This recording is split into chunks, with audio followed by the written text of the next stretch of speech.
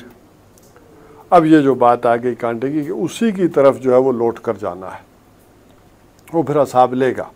کہ اس دنیا میں تمہیں ہم نے یہ سارا کچھ دیا، تمہاری بہترین نقشہ کشی کی، یہ کائنات ایک بامقصد جو ہے وہ بنائی، اور وہ سارا مقصد جو ہے وہ کیا، وہ تمہیں سب سرو کر رہی ہے پوری کی پوری کائنات۔ اب آگے اس کی جو صفت علم ہے اس کا جو ہے وہ بیان ہے 3 اعتبارات سے۔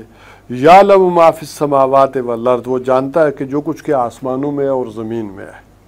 یعنی سب اسے خبر ہے۔ چاہے کوئی ایک بوند پانی کی ٹپکتی ہے، کوئی فرشتہ اترتا ہے، کوئی ایک پتا سوکھا یا ہرا زمین کے اوپر گرتا ہے، اس کے علم میں۔ اسی طرح کوئی شے زمین سے نکلتی ہے، کون اندھیروں سے دانہ پھوٹتا ہے، باہر آتا ہے، کوئی روح اوپر جاتی ہے، جو شے بھی زمین کے اوپر ہے وہ اللہ تعالیٰ اور آسمانوں میں ہے، اسے جانتا ہے۔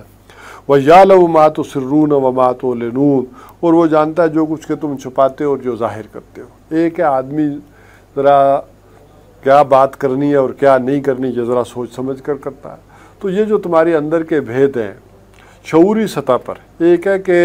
شعوری سطح پر نہیں ہے، ایک وہ چیزیں، ایک جو شعوری طور پر جان بوجھ کر آدمی چھپاتا ہے چیزوں کو، وہ بھی اللہ تعالیٰ کو معلوم ہے،